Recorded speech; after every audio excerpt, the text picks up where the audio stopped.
சொல்லுகிறது. கண்களிலே பிரச்சனை இருக்கிறது என்பது உண்மைதான். ஆனால் எல்லாமே பிரச்சனை இல்லை.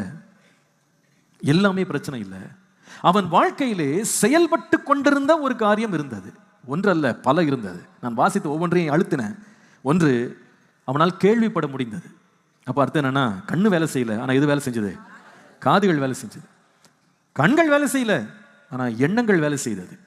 அவன் சிந்தனையில் எந்த குறைபாடுமே இல்லை. அவன் நல்லா யோசிக்க முடிந்தது. இந்த யோசிச்சவன், காதால கேட்டவன் என்ன செய்தான் என்று சொன்னால், சத்தமிட்டு இயேசுவை கூப்பிட்டான் என்று போட்டிருக்கு. அப்போ வாய் என்ன செஞ்சிருக்கு? வேலை செஞ்சிருக்கு. வாய் வேலை செஞ்சது மாத்திரம் இல்ல, இயேசு உன்னை கூப்பிடுறாருப்பான்னு சொன்ன உடனே எழுந்தான்னு போட்டிருக்கு. அப்ப கை கால் வேலை செஞ்சிருக்கு.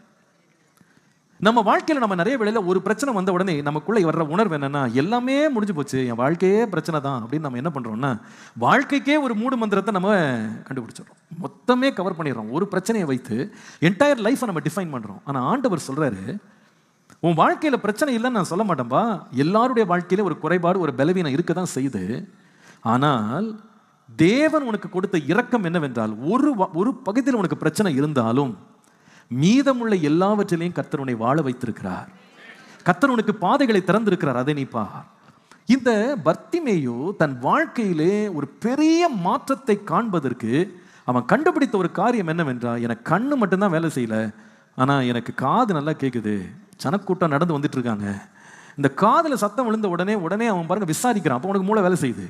இது வரைக்கும் வந்த கூட்டம் இல்லாத மாதிரி ஒரு புது கூட்டமா தெரியுதே, ஜனங்க நிறைய வர்ற மாதிரி தெரியுதே, நிறைய காலடி சத்தம் கேட்குதுன்னு சொல்லிட்டு அவன் சொல்றான், யார் வந்திருக்கான்னு கேட்கிறான், என்ன நடக்குதுன்னு கேட்கிறான். உடனே ஜனங்க சொல்றாங்க, இயேசு வர்றாரு. அவ்வளவுதான், சத்தமிட்டான்.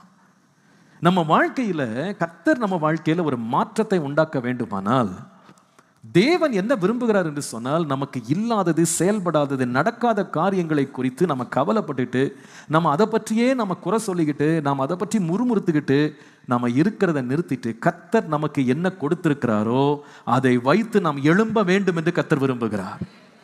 அதை நாம் பயன்படுத்த வேண்டும் என்று கர்த்தர் விரும்புகிறார்.